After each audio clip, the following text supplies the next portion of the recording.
درخواست جمع کرواتے تھے اور اس کے بعد آپ کا انٹرویو ہوتا تھا, اور جب اگر آپ کی درخواست قبول ہو جائے تو 1 سال کے بعد آپ گرین کارڈ کے لیے اپلائی کر سکتے تھے. لیکن اگر آپ کی درخواست مسترد ہو جائے تو اب یہ کیا جا رہا ہے کہ آپ کو جلد از جلد اپنے ملک واپس بھیج دیا جا رہا ہے. اور اعداد و شمار کے مطابق صرف 30% ایسے لوگ ہیں جن کی جو پناہ کی درخواست ہے وہ اب قبول ہو رہی ہے. Thank you Warda, thanks for updating us.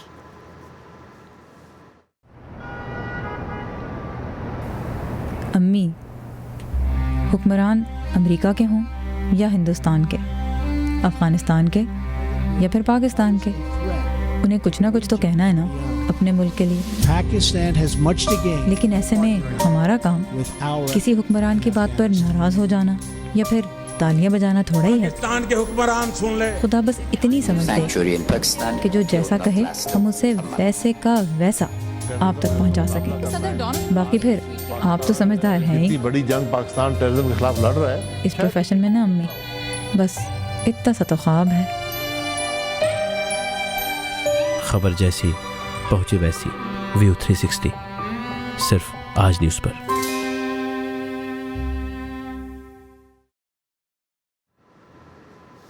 Exercise اور ڈائٹ زندگی تو بہتر بناتی ہیں, اس بارے میں ہمیں مختلف ریسرچز بھی ملتی ہیں, لیکن دل کے ماہر آپ کی صحت کو بہتر بنانے کے لیے مسکرانے کا مشورہ دیتے ہیں. آئیے دیکھتے ہیں ہیلتھ سیگمنٹ میں.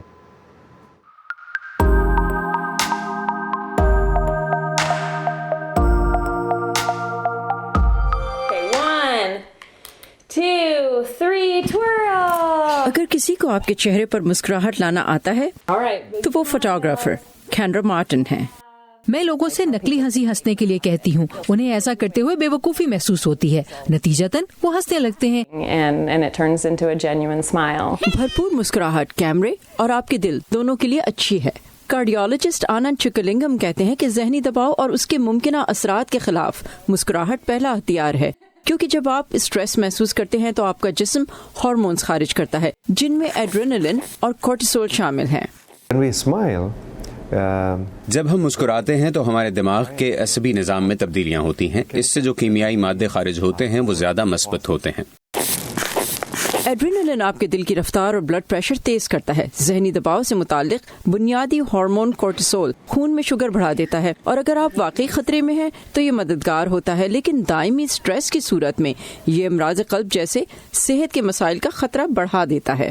اسٹریس میں لوگ اس سے نمٹنے کے طریقے ڈھونڈتے ہیں. اس کا اکثر مطلب سگریٹ نوشی, زیادہ کھانا اور دل کی صحت کے لیے مضر دوسری عادات ہیں.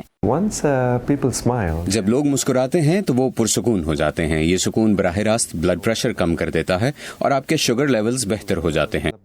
ڈاکٹر شکلنگم اپنے مریضوں کو ہر گھنٹے میں 20 بار مسکرانے کے لیے کہتے ہیں. جب ہم مسکراتے ہیں تو ہم ذہنی دباؤ اور صحت کے درمیان رابطہ توڑ رہے ہوتے ہیں. اپنے کام کو بہتر کرنے کے لیے کینڈرا مسکراتی ہیں. مسکراتے ہوئے صبح اٹھنا یہ سبھی کا موڈ اچھا کر دیتا ہے اور یہ سبھی کی صحت میں اضافے کا سبب ہے. کیرول پیئرسن کے ساتھ صبا شخان, وائس آف امریکہ.